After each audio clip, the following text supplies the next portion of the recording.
The Jinx was a documentary series released in 2015, directed by Andrew Deburke, that focuses on the life and crimes of Robert Durst, the heir of a real estate tycoon who is worth millions of dollars. Throughout his life, Durst had constantly been a prime suspect to multiple different murders and various other crimes. This included the disappearance of his first wife, Kathy McCormack, the murder of his longtime friend Susan Berman, and the murder of his neighbor Morris Black. He was actually tried for the death of Morris Black and admitted that he did it, but he was ultimately acquitted in 2003, pleading self-defense and managing to get the charges dropped. As for the other crimes, it appeared that we weren't going to be getting any answers as to what happened, even though he was directly linked with these crimes and there seemed to be a clear pattern of people close to him being killed or disappearing. However, in 2010, Andrew Deburke released the film All Good Things, which was directly inspired by the life and biography of Robert Durst. After seeing this movie, Durst actually called Deburke and said that he was a fan of this movie and agreed to give him an interview, even though many people advised him not to, and Durst hadn't properly cooperated with journalists for years. This sparked over 20 hours of recorded conversations between Durst and Deburke, and there was a lot revealed. However, one of the main pieces of evidence they found didn't necessarily come from a conversation with Durst, but instead a letter that he had written. Susan Berman's stepson gave them a letter that was written from Durst to Berman in 1999.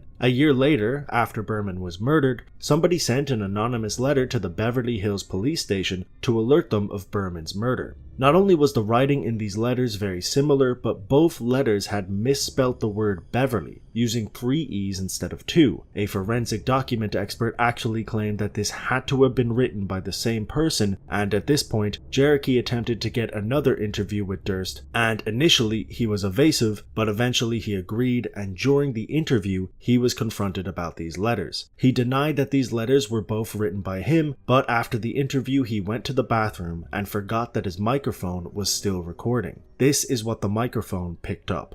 Or maybe this is the bathroom. Yeah, that's... You're right, this is the bathroom.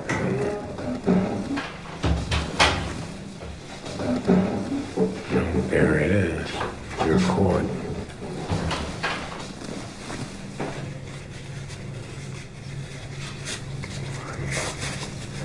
You're right, of course. But you can't imagine.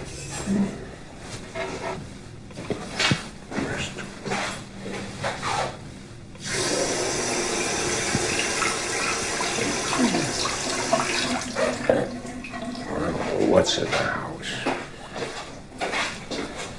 Oh, I want this. I'm having difficulty with the question.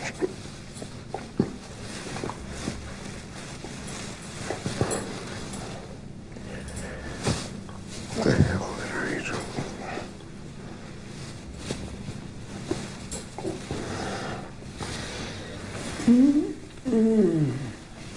Kill them all.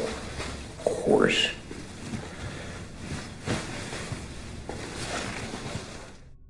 The day before the season finale was aired, Robert Durst was arrested on first-degree murder charges for the death of Susan Berman. It is suspected that he had been involved in more crimes, and these are actually being looked into. They have reopened the investigation regarding the disappearance of Kathy McCormack, and there are multiple other disappearances that he has since been tied to, including 3 teenage girls that went missing decades ago. This only scratches the surface when it comes to the potential crimes of Robert Durst, and this documentary blew this case wide open.